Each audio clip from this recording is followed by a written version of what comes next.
के कैसे ज्ञान हो जब तक आप उस मूर्छा बेहोशी से ऊपर ना उठें। अपने यहाँ क्या बोलते हैं, बेहोश कर दिया। एक व्यक्ति मूर्छित हो जाता है, एक व्यक्ति को मूर्छित किया जाता है जब भी ऑपरेशन आदि होता है। तो बस जब तक हम भूल में हैं, मूर्छा में हैं। मूर्छा कैसी मूर्छा है आप लोगों की? सिगरेट के पैकेट पर लिखा हुआ है, तंबाकू के पैकेट पर लिखा हुआ है, गुटखा के पैकेट पर लिखा हुआ है कि इसको खाने से, इसको पीने से कैंसर होता है, लिखा हुआ है। हर व्यक्ति उसको पढ़ भी लेता है। सरकार ने नियम भी बना दिया कि उस पर कैंसर का चिन्ह, फोटो भी बना दी जाए, परंतु किसी व्यक्ति ने उसको देखकर क्या उसको छोड़ा? इसी बोलते हैं मूर्छा। मूर्छा मतलब आसक्ति।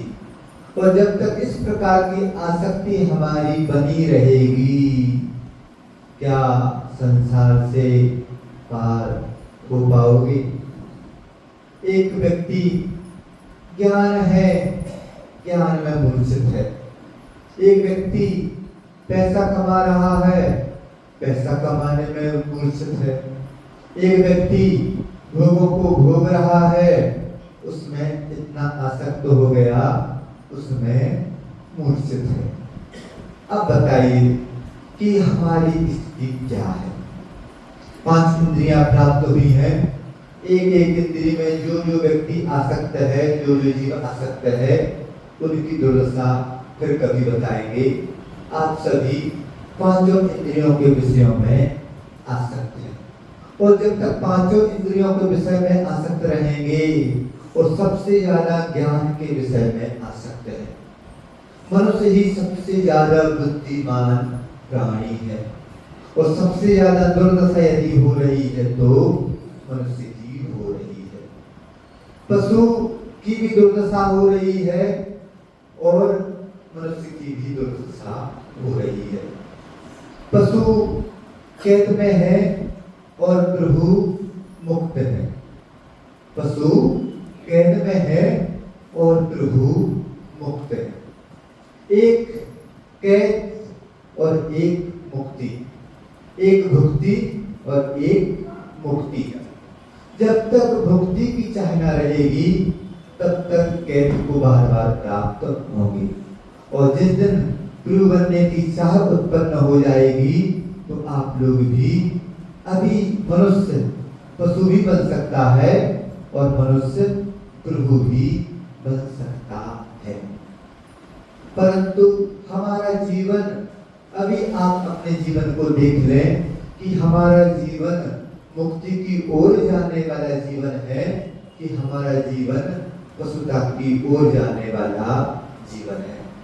यदि आपके अंदर पशुता होगी, पशुता कैसे होती है कि पशु सबसे ज्यादा आहार संज्ञा पशु में होती है, भय संज्ञा नारकी में होती है, और आहार संज्ञा, भय संज्ञा और मैथुन संज्ञा देवों में और मनुष्य में भी हुआ करती है। तो जो पशु में आहार संज्ञा बार बार खाने जा रहा है, और बार बार उसको मार पड़ रही है, परंतु उसको उस मार का डर नहीं है। बस उस आहार संज्ञा की पशु इतना भूल चुका है कि मुझे मार पड़ रही है। तो आप लोगों को ज्ञान होने के बाद भी यदि वही क्रिया बार बार होती चली जाए, तो इसे क्या कहेंगे? मूर्छा ही तो कहेंगे। एक 2 पंडित जी थे, एक किसी यजमान ने दोनों पंडितों के लिए किसी कार्य के लिए बुलाया।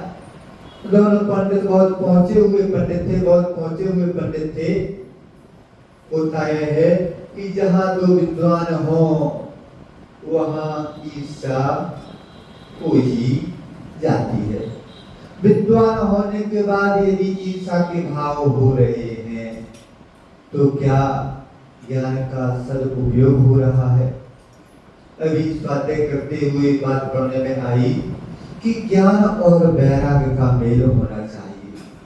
यदि जिसके पास ज्ञान है और वैराग्य नहीं तो ज्ञान किसी काम का नहीं, और जिस किसी के पास ज्ञान नहीं वैराग्य है तो वह वैराग्य भी कभी भी समाप्त हो जाने वाला है। तो ज्ञान का फल क्या है? तो ज्ञान का फल कहा गया चारित्र है, नियम संयम है। और वह कब प्राप्त होगा? जब जिसके जीवन में वैराग्य होगा। और वैराग्य की प्राप्ति कब होगी? जब संसार और अपने शरीर का आपको स्वरूप का भान हो जाएगा कि संसार का स्वरूप क्या है और हमारे शरीर का स्वरूप क्या है। तो दोनों जो विद्वान थे, जैसे ही एक पंडित जी नहाने के लिए गए, सेठ जी ने उन पंडित जी की प्रशंसा शुरू कर दी। तो पहला वाला पंडित बोलता है, अरे वह कहाँ विद्वान है, वह तो निरा बैल है, बैल। पंडित जी स्नान करके आए, दूसरे पंडित जी का जाना हुआ। उन पंडित जी से फिर पहले वाले पंडित जी की प्रशंसा की, पहले वाले पंडित जी से दूसरे वाले पंडित जी की प्रशंसा की गई। तो वह बोलते हैं कि वह कहाँ विद्वान है, वह तो गधा है, गधा। सेठ जी ने दोनों बात सुन ली। अब जब भोजन पानी की बात आई तो एक के लिए हरा चारा रख दिया गया और एक के लिए सानी रख दी गई। अब दोनों पंडित क्रोध में, क्या कर रहे हो आप, हमारा अपमान करने के लिए बुलाया था। तो बोलते हैं सेठ जी कि एक बैल है और एक गधा है।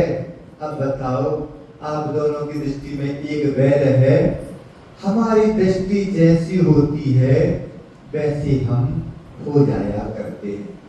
हमारी दृष्टि समीचीन क्यों नहीं हो पा रही है?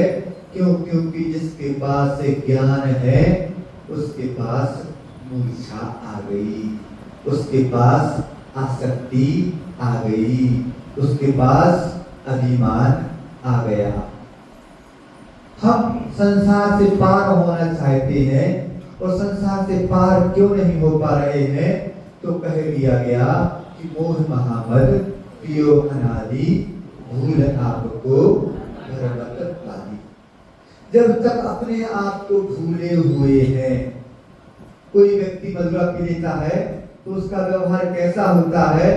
तो कहा गया आगम ग्रंथों में आता है कि माँ से तो पत्नी जैसा व्यवहार हो रहा है और पत्नी से माँ जैसा व्यवहार हो रहा है। पत्नी को तो माँ बोलने लगा और माँ से पत्नी जैसा व्यवहार करने लगा। तो आप लोग भी इतने मोह महामद पी लिया आपने, इतना मद छा गया मोह का कि जो शरीर हमारा अपना नहीं उसको अपना मानना शुरू कर दिया, और जो हमारी आत्मा अपनी है उसको भूल चुके। आत्मा बार बार कैद में आ रही है। कब से आ रही है? अनादि संबंधे च। इस तेजस शरीर और कार्बन शरीर से हमारा अनादि काल से संबंध है और वह संबंध अभी एक बार भी समाप्त नहीं हुआ। जब तक कार्बन शरीर है तब तक तेजस शरीर भी रहेगा और तब तक औदारिक शरीर, बैक्टीरियक शरीर की प्राप्ति होती ही रहेगी। तो हमारी आसक्ति कैसी आसक्ति है? एक बार स्वर्गलोक के देव और उनकी देवी सौधर्मेंद्र और उनकी सची मनुष्य लोक में भ्रमण करने के लिए निकले। दृष्टांत है, एक देश होता है, सर्वथा सब नहीं समझ लेना, मालूम चले कि आप सो लोग महाराज आगम के विरुद्ध बात कर रहे हैं। तो जब यहाँ पर निकले तो सौधर्मेंद्र की श्रीमती पत्नी बोलती है, सची बोलती है कि महाराज, जो पृथ्वी का सबसे दीनहीन प्राणी है, दुखी प्राणी है, उसको अपन स्वर्ग ले चले, वहां पर वह सुख का अनुभव करेगा। चारों ओर दृष्टि दौड़ाई जा रही है। स्वधर्म बोलता है कि रहने दो, कोई भी व्यक्ति जहां पर है वहीं पर रहना चाहता है। स्वर्ग ले चलेंगे किसी को, तो जैसी दुर्दशा मनुष्य लोग की हो रही है, वैसी ही दुर्दशा स्वर्ग लोग की भी होना शुरू हो जाएगी। सच्ची नहीं मानी, नहीं कुछ भी हो, हमें तो स्वर्ग ले चलना है। 4 प्रकार की हट बताई गई है। एक बाल हट, एक त्रिया हट, एक राज हट और एक महाराज हट। मुनि महाराज की भी हट होती है। उनकी हट है कि तुम सभी को सुधारना, तो तुम लोगों की हट है कि जैसे है वैसे ही। कुत्ता की पूंछ टेढ़ी की टेढ़ी, कुछ भी हो जाए महाराज, पसलिया हमारी छूटेगी नहीं। तो अब सची ने बोल दिया स्वधर्मिंद्र को, त्रिया हट बात तो माननी ही पड़ेगी। जाके देखते हैं कौन है सबसे दीनहीन प्राणी। तो एक सुअर कीचड़ में किलबिला रहा है, कीचड़ में लुट रहा है। अब सच्ची बोलती है कि दुनिया देख ली, पूरा मध्य लोग देख लिया, सबसे ज्यादा दीनहीन प्राणी तो यही नजर आ रहा है, इसी को अपन स्वर्ग ले चले। जैसे ही स्वधर्मेंद्र नीचे उतरे, तो सबसे पहले उस सुअर को जैसे ही संबोधित किया, उसने अपने आप को फड़फड़ा दिया। कीचड़ के जो चींटे हैं स्वधर्मेंद्र के ऊपर आ गए। अब स्वधर्मेंद्र बात तो माननी ही है, बोलते हैं कि कुछ भी हो जाए स्वर्ग तो ले जाना ही पड़ेगा। तो बोलते हैं कि भाई स्वर्ग चलोगे? स्वर्ग क्या होता है? जहाँ सुख ही सुख होता है उसे स्वर्ग बोला जाता है। वहाँ आपको अमृत मिलेगा, वहाँ आपको मखमली गद्दा मिलेगा, जितनी प्रकार की सुख सुविधाएं होती हैं, सब प्रकार की सुख सुविधाएं बतला दी गई। सुअर भी खुश हो गया, जाने को तैयार हो गया और जाते जाते बोलता है कि क्या ऐसा कीचड़ भी स्वर्ग में मिलेगा? क्या ऐसा कीचड़ भी स्वर्ग में मिलेगा? तो स्वधर्मेंद्र ने कहा कि ऐसा कीचड़ तो स्वर्ग में नहीं मिलेगा। तो वह सुअर बोलता है तुम्हारा स्वर्ग तुम्हें ही मुबारक, हमारा स्वर्ग तो यही है। इसे बोलते हैं मूर्छा। इस प्रकार की मूर्छा, हमारा संसार तो हमारे लिए अच्छा है। जब तक मूर्छा में रहोगे, संसार के दुख प्रतीत नहीं होंगे। दुख मालूम ही नहीं हो रहे हैं कि हमारे क्या दुख है। किसी व्यक्ति को दुख जैसा लगता है? नहीं लगता। क्यों? हर व्यक्ति जब ज्ञान की बात आती है तो हर व्यक्ति को लगता है कि यहाँ संसार में दुख है, परंतु जैसे ही वह विषय भोगों की ओर जाता है तो दुख मालूम नहीं होते। अभी 4-5 साल पहले एक लेख पढ़ने में आया था। एक कोई अमेरिका का व्यक्ति हुआ जिसे मीडिया किंग बोला जाता था। वह व्यक्ति कितने उस वर्ष की उम्र का था? 93 वर्ष की उम्र का था। और उसने एक 60 वर्ष की महिला से, जो पेशे से मॉडल थी, उससे उसने शादी की। इसे क्या बोलते हैं? इसे बोलते हैं मूर्छा। इसे बोलते हैं आसक्ति। हमारी भारतीय संस्कृति कैसी? तो हमारी भारतीय संस्कृति एक बार सफेद हो जाता, दुनिया का असार, दुनिया में क्या सार है क्या असार है इसका ज्ञान हो जाता, वैराग्य हो जाता, दुनिया संसार छोड़ने का उपक्रम शुरू हो जाता और दीक्षा लेने की ओर कदम बढ़ जाते। ये है भारतीय संस्कृति, स्मरण संस्कृति। परंतु आज देखने में आता है कि 80-80, 85-85 साल की दादी भी डाई कर रही है। क्या है? यह है आसक्ति, अंदर कुछ और बाहर कुछ। जब तक इस प्रकार की भावना हमारी बनी रहेगी, क्या होना चाहिए? कैसा शरीर औदारिक शरीर, जैसे जीर्ण शीर्ण शरीर होता ही रहता है, शरीर में परिवर्तन आते ही रहते हैं। हर 20 साल में एक पीढ़ी जवान होती है और हर 20 साल में एक पीढ़ी बुढ़ी हुआ करती है। हमारा शरीर निरंतर कमजोर होता चला जा रहा है। शरीर के जो गुणधर्म है वह गुणधर्म आपको ज्ञात होंगे ही होंगे। अब अंदर कुछ और बाहर कुछ की यदि भावना रही तो जो हमारे शरीर से जिस प्रकार का हमें वैराग्य होना चाहिए था, उसके स्वरूप का ज्ञान होना चाहिए था, यदि शरीर की आसक्ति में ही रहेंगे तो जो 93 साल का बुढ़ा शादी कर रहा है, कल ही किसी व्यक्ति ने बात बतलाई कि एक घटना घटी कि 53 साल का व्यक्ति एक 22 साल की लड़की को लेकर भाग गया। ये सब क्या है? ये सब क्या है? ये सब वही आसक्ति का ही परिणाम है।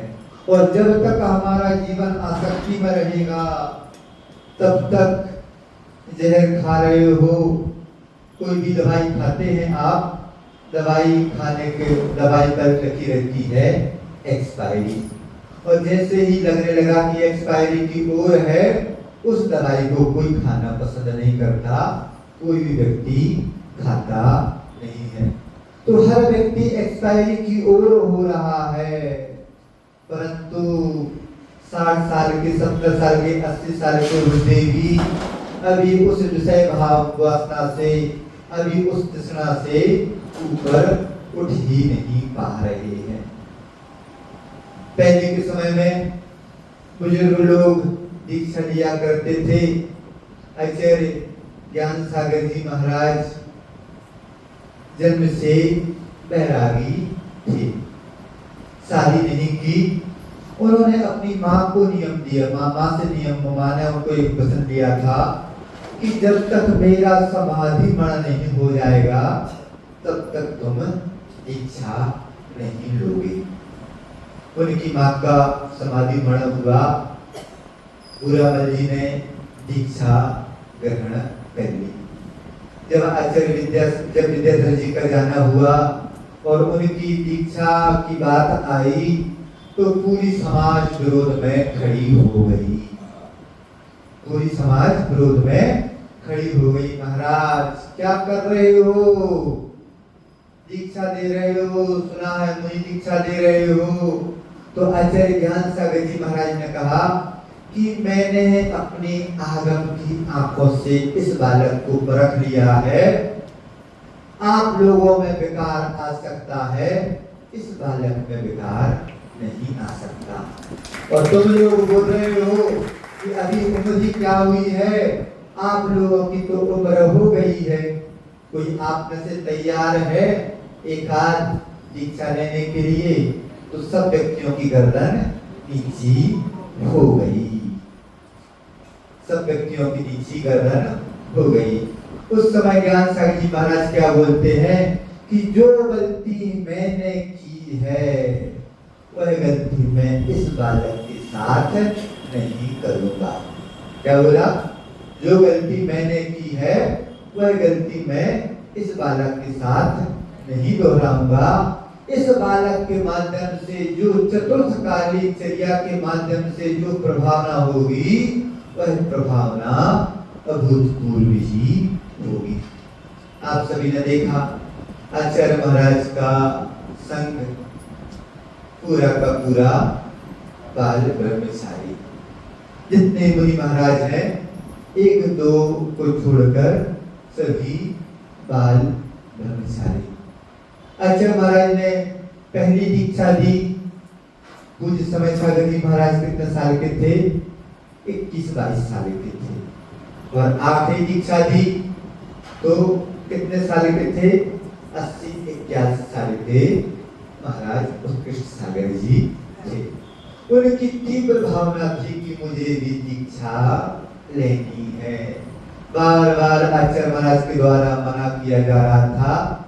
आचार्य जी बोलते थे कि इस समय इस उम्र में दीक्षा नहीं होती है, समाधि की साधना होती है। तो महावीर भैया बोल देते थे कि महाराज उसी समाधि की साधना के लिए तो मुझे दीक्षा लेनी है। तो अब सोच लीजिए कि आज के समय में आचार्य श्री का संग सब नौजवान 20 वर्ष से लेकर अधिकतम 35 वर्ष की आयु तक प्राय सभी की दीक्षा हो गई। अब यदि पूछा जाए कि क्या बुढ़े लोग दीक्षा लेने के लिए तैयार हैं, तो बस एक ही जवाब आता है। आचार्य ने जो हाइको लिखा बहुत मार्मिक हाइको है कि नाड़ हिलती लार गिरती किंतु तृष्णा निवृत्ति। जब तक इंद्रियां साथ दे रही हैं तब तक आत्म कल्याण कर लो। भारतीय संस्कृति में, वैदिक संस्कृति में, सनातन संस्कृति में 4 प्रकार के आश्रम की व्यवस्था की गई। 4 प्रकार के आश्रम कौन कौन से होते हैं आप सभी को मालूम है, परंतु जैन समाज संस्कृति क्या बोलती है कि कोई जरूरी नहीं कि 4 प्रकार के आश्रम में हर व्यक्ति फंसे। जिस व्यक्ति का जब वैराग्य जागृत हो जाए उस समय वह संन्यास ग्रहण कर लेते। क्या आपको वैराग्य हुआ? क्यों नहीं हुआ? क्योंकि आपको अभी संसार ही अच्छा लग रहा है।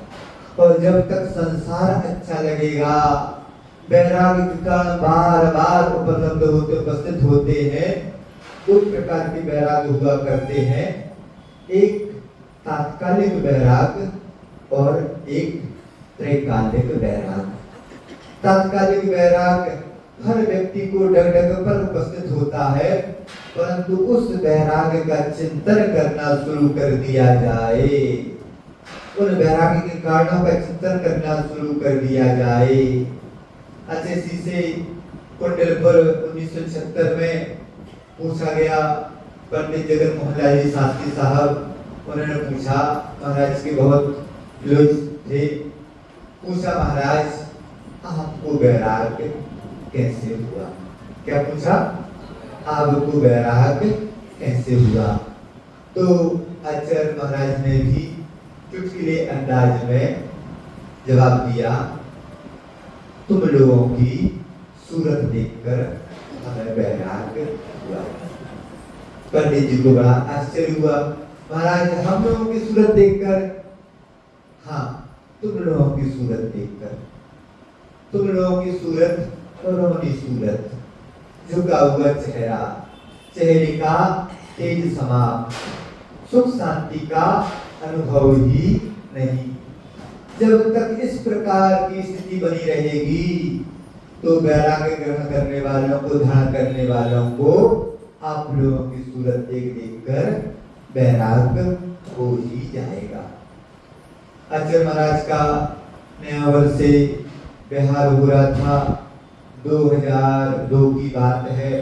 हम लोग ब्रह्मचारी अवस्था में थे। जैसे ही वैराग में बिहार हुआ, प्राय भजन शुरू हो जाता है। उड़ गया पंछी हरी भरी डाल से। परंतु वहां पर थोड़ी आगे बढ़े तो एक भजन चल रहा था, दुनिया बनाने वाले क्या तेरे मन में समाई, तूने काहे को दुनिया बनाई। एक भजन चल रहा था, आचार्य महाराज कानों में पड़ा और आचार्य जी के चेहरे पर मुस्कुराहट आ गई। किसी महाराज ने पूछा, महाराज क्या बात हो गई, क्यों हंसी आ रही है?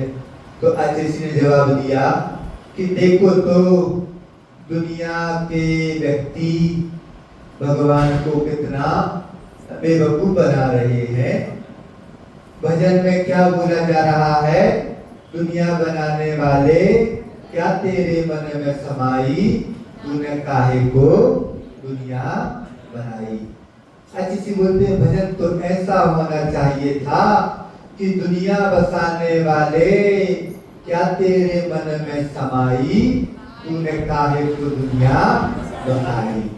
दुनिया कौन बसाता है और दुनिया कौन बनाता है? क्या भगवान दुनिया बनाते हैं? नहीं, हर व्यक्ति अपनी दुनिया बनाता है। हर व्यक्ति अपनी दुनिया बढ़ा रहा है, अपने संसार को बढ़ा रहा है। यदि व्यक्ति को ज्ञान हो जाए कि मैं कैद में हूँ, मैं कारागृह में हूँ, मेरे कारागृह का कारण क्या है? राग द्वेष है। हर व्यक्ति से प्रश्न किया जाए कि राग द्वेष करना मजबूरी सही, राग द्वेष करना मजबूरी सही, परंतु हर व्यक्ति अपने जीवन में एक बात का ज्ञान करना शुरू कर दे कि क्या हमारा राग द्वेष परिस्थितिजन्य है या व्यर्थ का राग द्वेष भी आप लोग कर रहे हैं। परिस्थितिजन्य राग द्वेष तो बहुत कम हुआ करता है, परंतु हमारा राग द्वेष, व्यर्थ का राग द्वेष बहुत ज्यादा हो रहा है। पहले व्यक्ति की आवश्यकताएं हुआ करती थी, रोटी कपड़ा और मकान की। अब व्यक्ति आवश्यकता में जी रहा है, आवश्यकताओं की पूर्ति करने में लगा हुआ है कि आकांक्षाओं की पूर्ति में लग गया। जब तक व्यक्ति के जीवन में आकांक्षाएं रहेंगी तब तक व्यक्ति के जीवन में व्यर्थ का राग द्वेष होता चला जाएगा। और व्यर्थ का राग द्वेष होगा, जितनी ज्यादा आकांक्षा होगी, जितनी ज्यादा तृष्णा होगी, उतना ज्यादा उसके जीवन में कर्मों का बंध होगा, उतनी ज्यादा उसके जीवन में आसक्ति होगी। एक हाई को सुनाते हुए अपनी बात समाप्त करूंगा। ओरे मच्छर आसक्ति में हो तुम, फूट न जाना।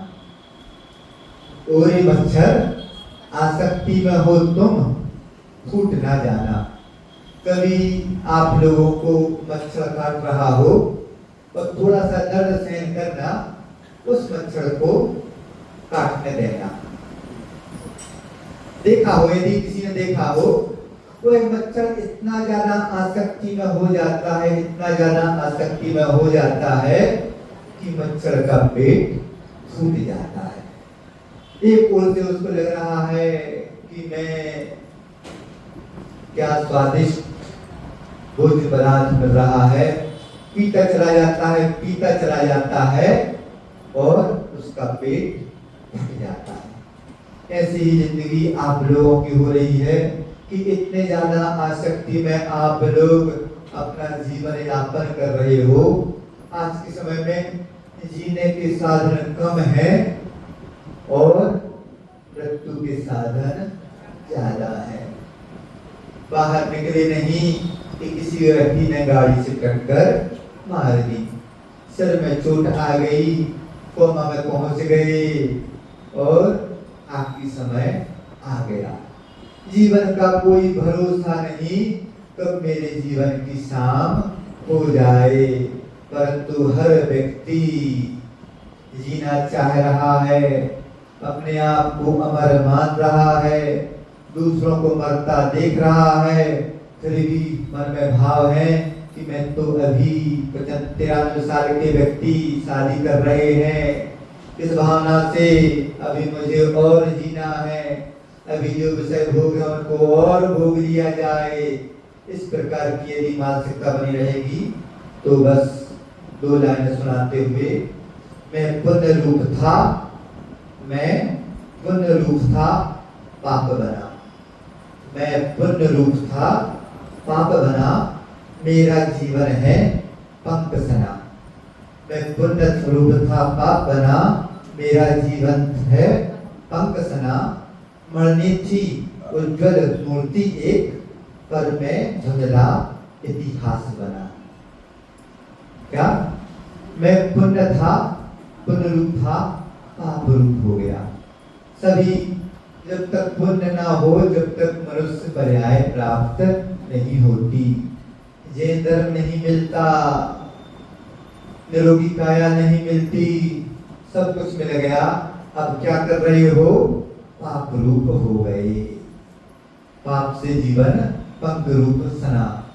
जीवन पंख को धोना था और कर्मों को बढ़ाते चले जा रहे हो। मरनी थी उज्जवल मूर्ति, चाहते तो भगवान परमात्मा बन सकते थे, परंतु तुम्हारा इतिहास कैसा? धुंधला इतिहास। क्या है तुम्हारा इतिहास? कि निगोद से आए हो, अनादिकाल से बहुकाल निगोद में बिताया है, और यदि अब सचेत नहीं हुए तो फिर निगोद की यात्रा हो जाएगी, और एक बार निगोद में गए तो ना जाने फिर कितने समय बाद निकलोगे। एक श्वास में 10 बार जन्म और मरण होगा, तो उस समय तो कुछ ज्ञान नहीं होगा, परंतु जब भी ज्ञान आ जाए कि मैं कैद में हूँ, मुझे आजाद होना है। कैद में क्यों हो? क्योंकि राग द्वेष करते चले जा रहे हो। जिस दिन इस बात का ज्ञान हो जाएगा तो कैद से मुक्ति का उपाय भी करना शुरू कर दोगे। हम लोगों को गुरु महाराज ने आप लोगों के यहाँ भेजा है, आप लोग ज्यादा से ज्यादा लाभ उठाएं, अपने इस जीवन को परिवर्तित करने का प्रयास करें। अहिंसा परमो धर्म की। के ज्ञान से सूर्य लोकालो, तो वाणी मस्तक धरो सदा वे कुंडो। के दिन वाणी भारती मातो पूजन है, जो तेरो शरणाग है सो पावे सुख से। देव डूंगर हंत को गुरु सेवा निर्गन, नया धर्म पालो सदा यही मोक्ष का पंथ।